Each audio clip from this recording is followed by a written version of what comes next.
Ceux qui vivent selon l'esprit ont leur pensée aux choses de l'esprit. Romains 8,5. Nous devrions savoir vivre et marcher davantage selon l'esprit, si nous voulons vivre au-dessus des choses terrestres et triompher dans la guerre spirituelle. L'esprit a besoin d'être libéré de façon à dominer et à diriger l'âme et le corps.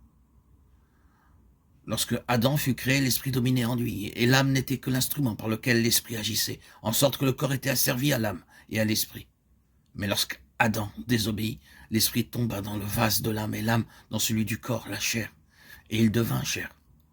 Depuis lors, ce n'est plus l'esprit qui a dominé la chair, mais au contraire, c'est la chair qui a dominé l'esprit. Le Seigneur déclare plus tard que dans son égarement, l'homme n'est que chair. Genèse 6,3. Ces mots décrivent l'homme tel qu'il est avant d'être régénéré. Les chrétiens ne réalisent pas ce qu'est ce conflit spirituel dans le service du Seigneur, parce qu'ils ne savent pas ce que c'est que de vivre selon l'Esprit. Examinons ce qu'est cette vie de l'Esprit telle qu'elle nous est révélée dans le Nouveau Testament. J'ai déjà fait allusion à la triple nature de l'homme. Paul écrit « Le Dieu de paix veuille nous sanctifier parfaitement, l'esprit, l'âme et le corps ». 1 Thessaloniciens 5, 23. L'esprit, c'est le sanctuaire intérieur où Dieu demeure. L'âme, c'est la vie mentale, émotive, la personnalité, le corps. C'est l'enveloppe externe, la coque. Le fourreau, comme le dit Daniel 7,15.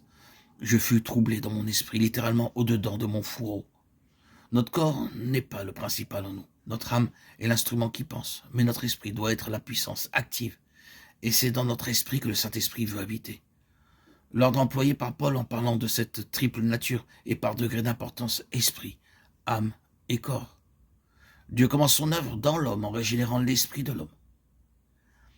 Nous possédons par nature un esprit humain dont Dieu dit « Je mettrai en vous un esprit nouveau ». Et puis il ajoute « Je mettrai mon esprit au-dedans de vous ». Ézéchiel 36, 26.